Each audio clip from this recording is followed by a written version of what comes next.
প্রথমে একটি কোশ্চেনের দিকে খেয়াল করেন, এক্স প্লাস 1 ডিভাইডেড এক্স সমান 2 হলে এক্স ভাগ x square minus x plus 1 এর মান কত?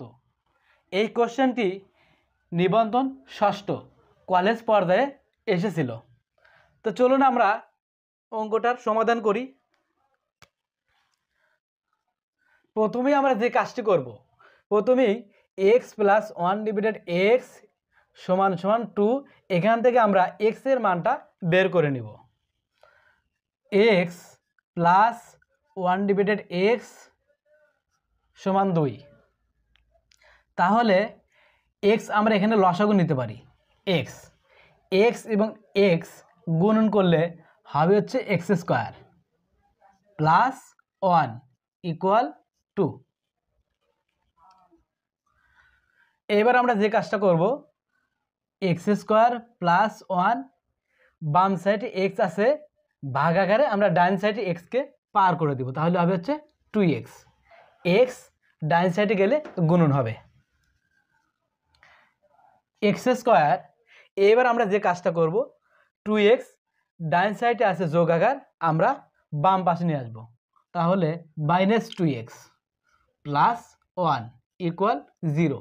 ডান পাশে আর কোনো সংখ্যা নাই, সুতরাং ডান পাশে হচ্ছে 0।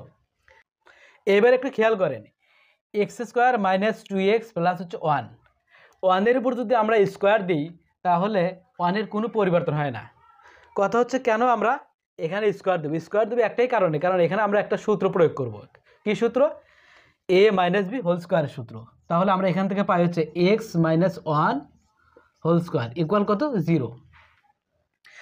স্কোয়ারকে যদি আমরা ডান পাশে পার করে দিই, ডান পাশে কোনো সংখ্যা নেই, সুতরাং স্কোয়ারকে পার করে দিলে 0, 0ই থাকবে। তাহলে এখানে আমরা পাই এক্স মাইনাস 1 ইকুয়াল হচ্ছে কত? 0। অতএব এক্স ইকুয়াল কত? 1। বাম পাশে মাইনাস 1কে আমরা ডান পাশে পার করে দিলে কত হবে? 1।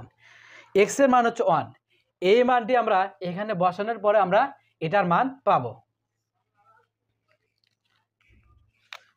এখানে দেওয়া আছে x divided x square minus x plus হচ্ছে 1।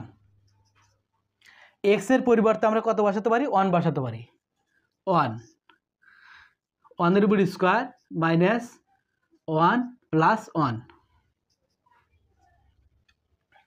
এইবার যে কাজটি করব, প্লাস 1 এবং মাইনাস 1 দুটো কাটা দিলাম, কাটা দেওয়ার পর উপরে থাকবে হচ্ছে 1, নিচে 1-এর উপর স্কোয়ার দিলে কত? 1, নিচে 1, সুতরাং অ্যান্সার কত? অ্যান্সার হচ্ছে 1।